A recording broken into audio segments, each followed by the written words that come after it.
Kami hadir sebagai media informasi. Kami hadir sebagai media hiburan. Kami hadir sebagai media inspirasi di Kota Sanggau. Jumpa Bro Televisi. Assalamualaikum warahmatullahi wabarakatuh. Kembali hadir menjumpai Anda.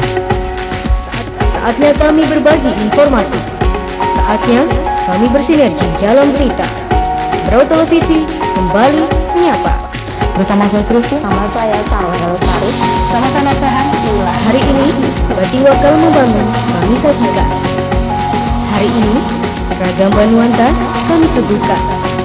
Hari ini informasi terhangat seputar kriminal kami sampaikan. Di sini kita buka cakrawala jendela wisata kita. Melalui media kita, Brau TV, media inspirasi Kota Sanggau.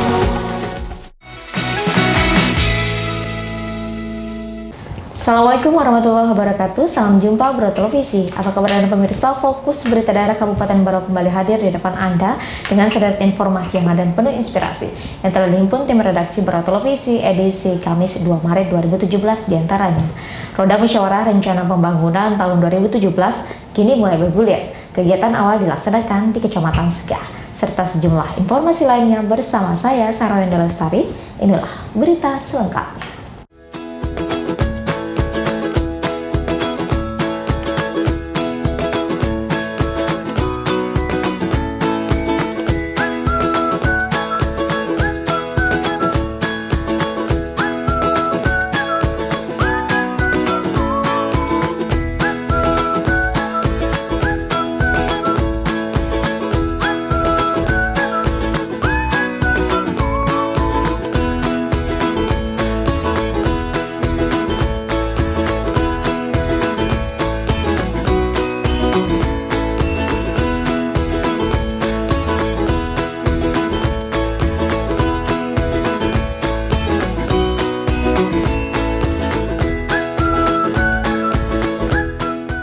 Pemirsa, seluruh pegawai negeri sipil maupun pegawai tidak tetap di lingkungan Sekretariat Pemerintah Kabupaten Berau mengikuti proses verifikasi fingerprint yang dilaksanakan oleh Dinas Komunikasi dan Informatika Kabupaten Berau.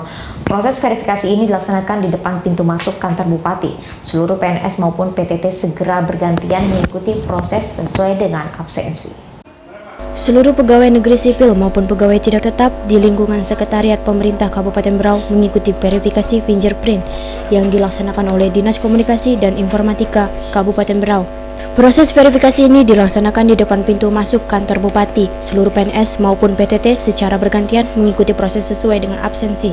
Kepala Bidang Penyelenggaraan E-Government di Kominfo Berau, Sarjono, mengatakan, kegiatan verifikasi fingerprint yang dilakukan untuk PNS dan PTT ini memang dilakukan lebih awal kepada seluruh pegawai yang ada di sekretariat daerah. Kemudian akan dilanjutkan ke beberapa SKPD maupun wilayah kecamatan terdekat. Ditegaskannya memang prosesnya masih tahap uji coba dahulu, bahkan untuk efektif absensi nantinya akan diberlakukan pada bulan 4 mendatang. Artinya ini menunggu seluruh SKPD maupun di bagian sekretariat Pemkab Berau benar-benar terkoneksi dengan baik. Oh ya, ini kan kita rencana kan semua SKPD dan semua instansi rencana kita kan mau tertibkan di ini absen ini. Jadi rencana uji coba nanti sampai akhir bulan ini pendataan semuanya bisa terlaksana dan mudah-mudahan bulan depan aturan itu kita akan berikan ke seluruh SKPD. Nah ini kan rencana satu bulan ini kita rencana bulan 4. Insya Allah kalau bulan 4 bisa selesai semua karena kita pengadaan alatnya juga sebagian belum. Makanya kita anggaran tambahan supaya bisa dianggarkan. Nah, pengen kita juga kita akan online kan gitu loh di ini semua SKPD supaya nanti kalau yang jauh-jauh bisa di kelurahan, di kecamatan gitu. Dijelaskan Sarjono, hampir ke seluruh SKPD memang telah terpasang alat fingerprint, namun ada beberapa SKPD yang masih proses pemasangan alat maupun proses install koneksi jaringan melalui internet. Diungkapkan Sarjono, absensi fingerprint ini akan dilakukan 2 kali lagi, mulai pagi dan sore hari sebelum dan sesudah PNS dan PTT masuk dan pulang kerja. Menurutnya ini tentu akan memudahkan proses pendataan bagi pegawai, khususnya pada tingkat kehadiran mereka. Tim Liputan Berau TV melaporkan.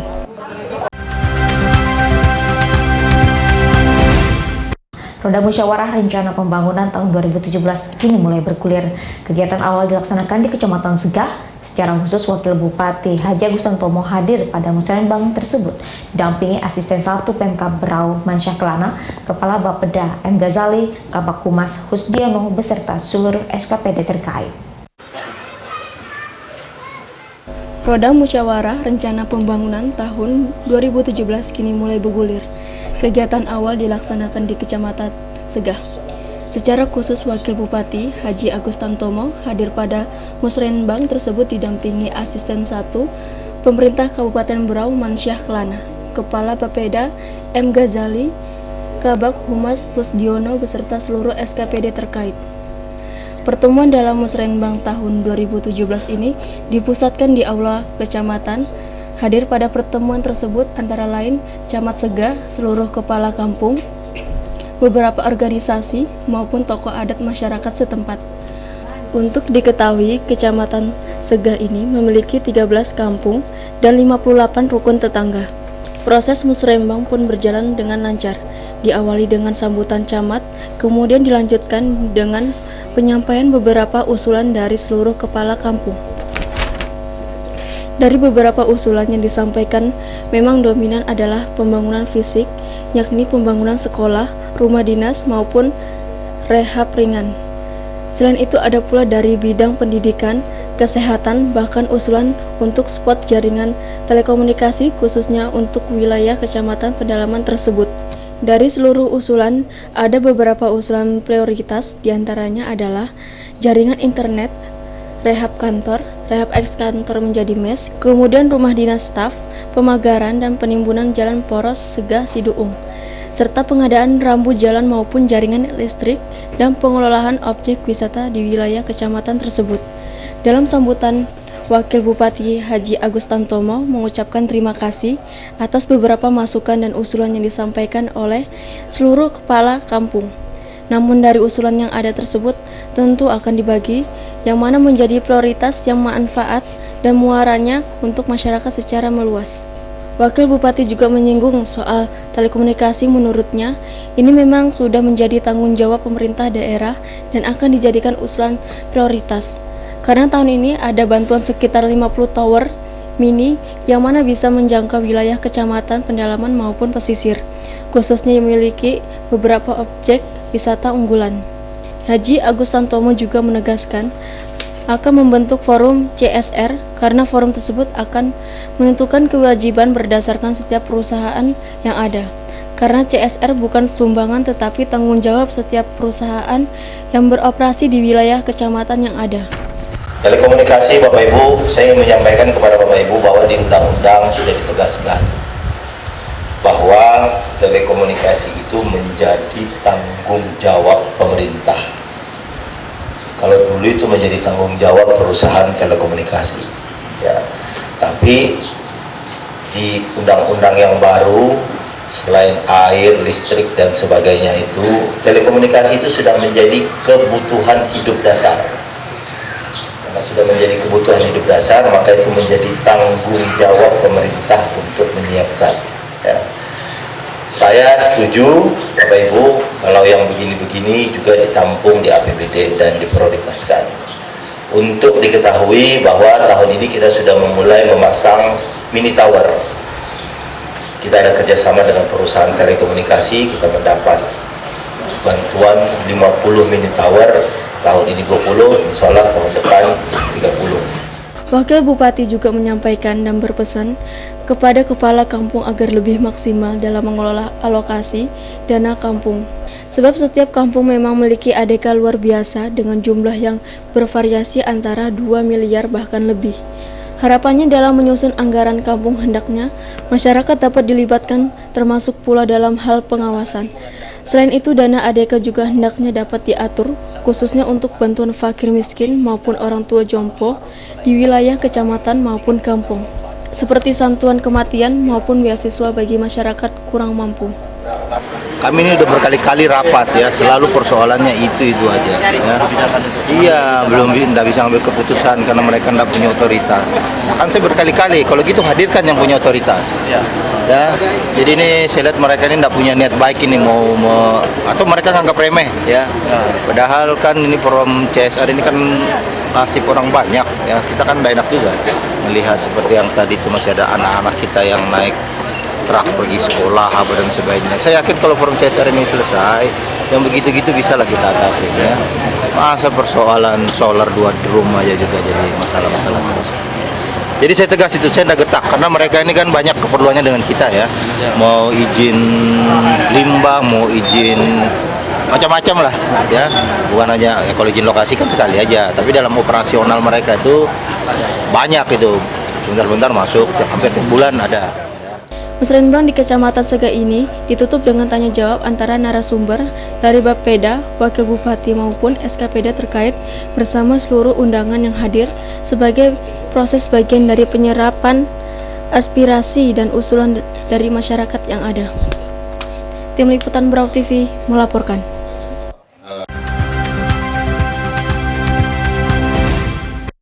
Pemirsa, penyelenggaraan evaluasi akhir peserta didik atau disebut dengan ujian nasional merupakan kegiatan yang selalu dilaksanakan guna pengukuran pemetaan secara nasional. Untuk itu, Dinas Pendidikan melaksanakan sosialisasi ujian nasional dan ujian sekolah berstandar nasional pada Satuan Pendidikan SDMI dan SMP MTS tahun pelajaran 2016-2017. Penyelenggaraan evaluasi akhir peserta didik atau disebut dengan ujian nasional merupakan kegiatan yang selalu dilaksanakan guna pengukuran pemetaan secara nasional. Untuk itu, Dinas Pendidikan melaksanakan sosialisasi ujian nasional dan ujian sekolah berstandar nasional pada Satuan Pendidik SD atau MI dan SMP atau MTS tahun pelajaran 2016 dan 2017. Sosialisasi ini membahas untuk ujian berbasis komputer tingkat SMP atau MTS. Ujian utama dimulai pada tanggal 2 sampai 8 Mei. Pada pelajaran yang akan diujikan adalah Bahasa Indonesia, Bahasa Inggris, IPA, dan Matematika.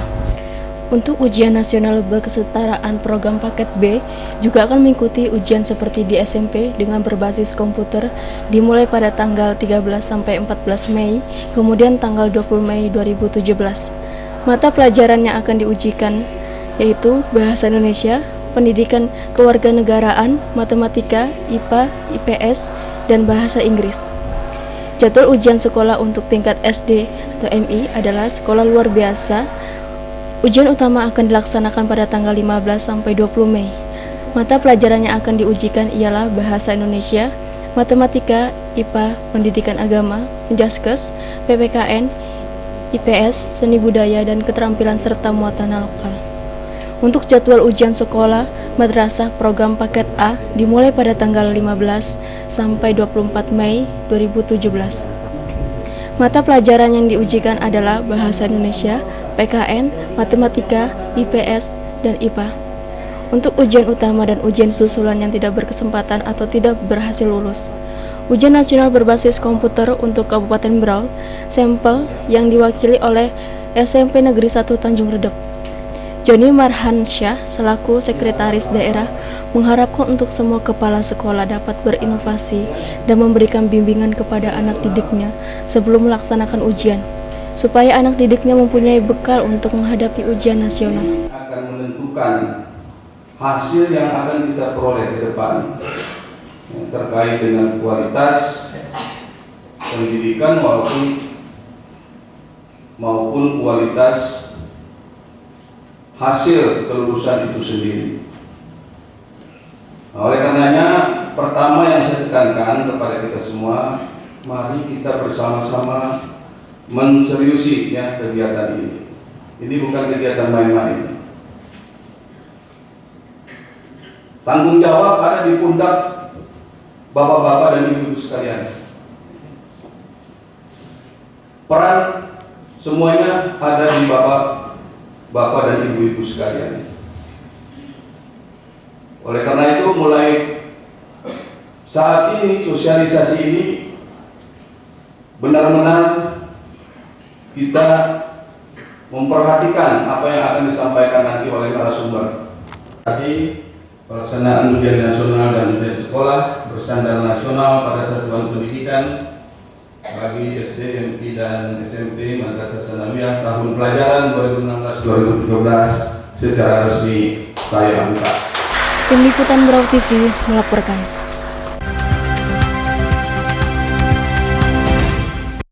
Pemirsa, uji kompetensi kejuruan adalah bagian dari intervensi pemerintah dalam menjamin mutu pendidikan pada satuan pendidikan sekolah menengah kejuruan.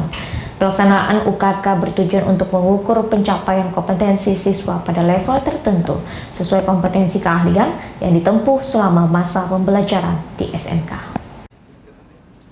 Uji kompetensi kejuruan atau UKK adalah bagian dari intervensi pemerintah dalam menjamin mutu pendidikan pada satuan pendidikan sekolah menengah kejuruan. Pelaksanaan UKK bertujuan untuk mengukur pencapaian kompetensi siswa pada level tertentu sesuai kompetensi keahlian yang ditempuh selama masa pembelajaran di SMK. UKK terdiri dari ujian praktek kejuruan yang umumnya diselenggarakan sebelum pelaksanaan ujian nasional dan ujian teori kejuruan yang merupakan bagian dari rangkaian pelaksanaan ujian nasional. Seperti SMK Negeri 1 Berau yang telah melaksanakan uji kompetensi kejuruan yang berlangsung selama 4 hari. Nantinya uji kompetensi kejuruan ini akan berlangsung selama 1 minggu, yaitu pada tanggal 27 Februari sampai 4 Maret 2017. Jumlah siswa-siswi SMK Negeri 1 Berau tahun 2017 yang mengikuti ujian praktek kejuruan sebanyak 199 siswa, yaitu sebanyak 59 siswa jurusan multimedia, 25 siswa jurusan jasa boga, 27 siswa jurusan busana butik, 56 siswa jurusan akuntansi, dan 32 siswa dari jurusan pemasaran. Ketua Panitia Ujian Kompetensi Kejuruan, Samsiadi, mengatakan, sampai saat ini ujian kompetensi kejuruan berjalan dengan lancar, dan dia juga mengharapkan semoga tidak ada pemadaman listrik karena sangat berpengaruh pada siswa yang melaksanakan ujian kompetensi kejuruan. Sampai ini hari ketiga ya, alhamdulillah semuanya berjalan lancar. Mudah-mudahan nanti juga tidak ada pemadaman listrik ya, karena pelaksanaan UKK ini juga sangat bergantung ke ini ya, listrik, semuanya pakai listrik seperti yang dilakukan di sebelah ini cash register. Kemudian di jurusan busana butik itu kan pakai dinamo ya jahitnya. Kemudian di jurusan multimedia juga pakai semuanya membutuhkan listrik. Jadi mudah-mudahan juga listriknya tidak ada pemadaman. Kita juga sudah menyurat ke PLN juga, mudah-mudahan bisa berjalan lancar. Penguji dalam kegiatan tersebut meliputi penguji internal dan eksternal. Sesuai dengan pedoman uji kompetensi, maka penguji harus mendapat rekomendasi dari penyelenggaraan tingkat satuan pendidik dan ditetapkan oleh penyelenggaraan tingkat kabupaten. Penguji internal yaitu guru yang ditunjuk, sedangkan penguji eksternal berasal dari dunia usaha, sedangkan penguji eksternal berasal dari usaha, industri, asosiasi, profesi, institusi, mitra yang memiliki latar belakang pendidikan dan pengalaman kerja yang relevan dengan kompetensi keahlian yang akan diujikan. Jadi ini adalah sebenarnya bagian dari pelaksanaan ujian nasional, dan kontribusinya juga 70% dari nilai uji kompetensi kejuruan ini kemudian nanti ditambah dengan 30% nilai teori. Jadi perbandingannya 70% 30%. Tim Liputan Berau TV melaporkan.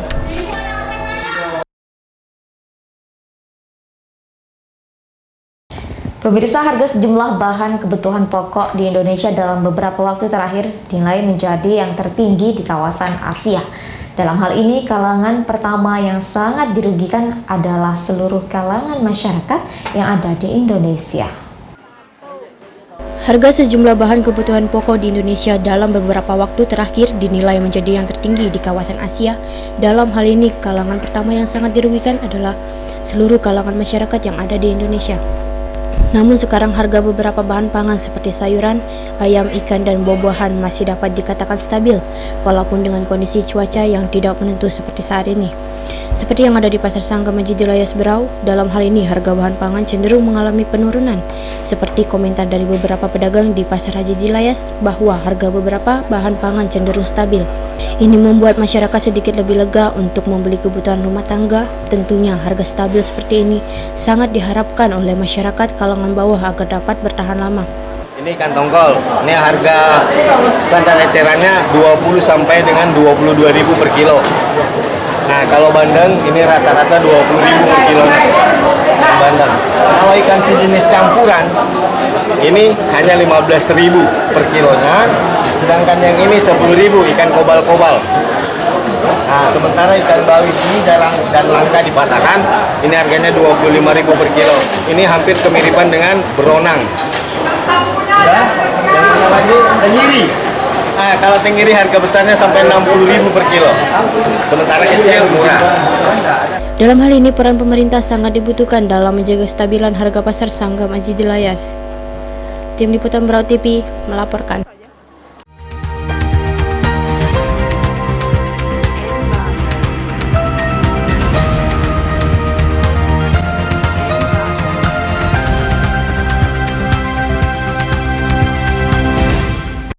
Pemirsa, informasi tadi menjadi penutup jumpa kita dalam Fokus Berita Daerah kali ini. Kirimkan kritik dan saran Anda melalui lambar @jumlah.com dan tetap fokus dalam menjalankan aktivitas Anda.